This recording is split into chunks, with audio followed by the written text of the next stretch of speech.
Isang palang araw sa ating lahat, mga kapatid. Ako muli si Edwin Bernales ng Batch 3 at itong aking daily devotion. At ngayong araw, pag-usapan natin kung gaano kaimportante ang Bible sa ating buhay o necessity of the Scripture. At ang ating Bible verse ngayong araw ay mula sa Deuteronomy chapter 8 verse 3. Sasabi sa ating Scripture ngayong araw, "And he humbled thee, and suffered thee to hunger, and fed thee with manna, which thou knewest not, neither did thy father know, that he might make thee know that a man doth not live by bread, but by every word that proceeded out of the mouth of the Lord, that man live." Sa verse pa lang natin, makikita natin kung gaano kapangyarihan ng salita ng Diyos sa ating pamumuhay araw-araw. Kaya yung sinasabi sa ating scripture ngayong araw, hindi lang sa tinapay nabubuhay ang tao, kundi sa bawat salitang nanggagaling sa bibig ng ating Panginoon. Ibig sabihin nito, mas mahalaga ang salita ng Diyos kaysa sa pagkain natin. Ang salita ng Diyos ang nagiging spiritual nourishment natin. Sa mundo natin na puno ng kabuluhan, distractions, at instant gratification, madali tayo nawawala ng focus. Pero sa pamamagitan ng Biblia, tayo ay nare-remind kung sino ang ating Diyos, anong kanyang layunin, at paano tayo dapat mamuhay. Kaya sa araw na ito, pag-uusapan natin ang tatlong teachings patungkol sa necessity of the Scripture. Una-una na dito, mga kapatid, the Bible is the clearest revelation of God.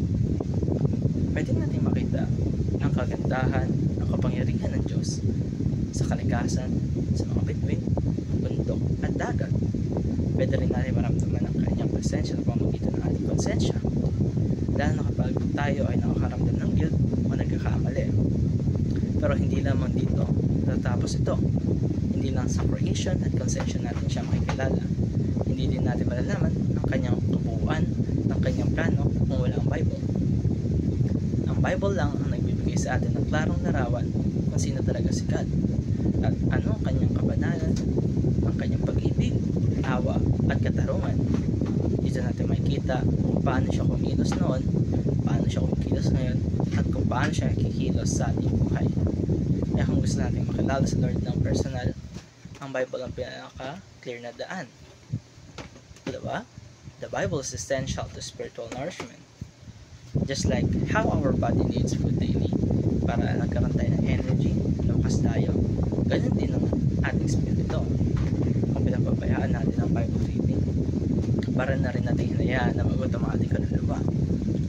Hindi sapat na every Sunday preaching lamang tayo ng giging Christian life.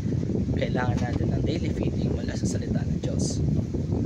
Tuwing nagbabasa tayo ng Bible, pinapalakas tayo ng Diyos. Binibigyan niya tayo ng wisdom, ng pag-asa, ng lakas para harapin ang mga trials sa ating buhay. Kapag tayo ay mayroong problema, ang una nating sandigan ay dapat tayo ang kanyang salita. Ito ang nagbibigay liwanag sa madilim na bahagi ng buhay natin. At lagi natin tatandaan na hindi lang ito basahan ng do's and don'ts. Ang Biblia, isang love letter ng Diyos para sa atin. Ang bawat pahina ay nagsasalita ng katotohanan ng buhay. Kahit dapat natin, hindi natin ito nilalaktawan ng Biblia, mga kapatid. Tatlo, the Bible is God's Word and our final authority. Maraming boses ang naririnig natin sa mundo natin ngayon, mula sa mga social media, opinion ng ibang tao, at minsan ay ating sariling nararamdaman. Pero lahat ng ito ay pwedeng magkamali. At isa lamang ang never nagkakamali, at ang yun ang Word of God. Kung mayroon tayong decisions na kailangan gawin, nalilito tayo sa tama at mali. Pero ang Biblia, siya ang ating final authority. Hindi siya culture, hindi trends, at hindi feelings. Kaya ang sinasabi sa 2 Timothy chapter 3 verse 16, all scripture is given by inspiration of God and is profitable for doctrine, for reproof, for correction, for instruction in righteousness. Kaya kung gusto natin mamuhay na tama, gamitin natin bilang manual ng ating buhay ang Bible. Hindi naman ito basta reference book. Ito ang ating tubig ng buhay o manual. At dito nagtatapos ang aking daily devotion. Maraming salamat sa panonood.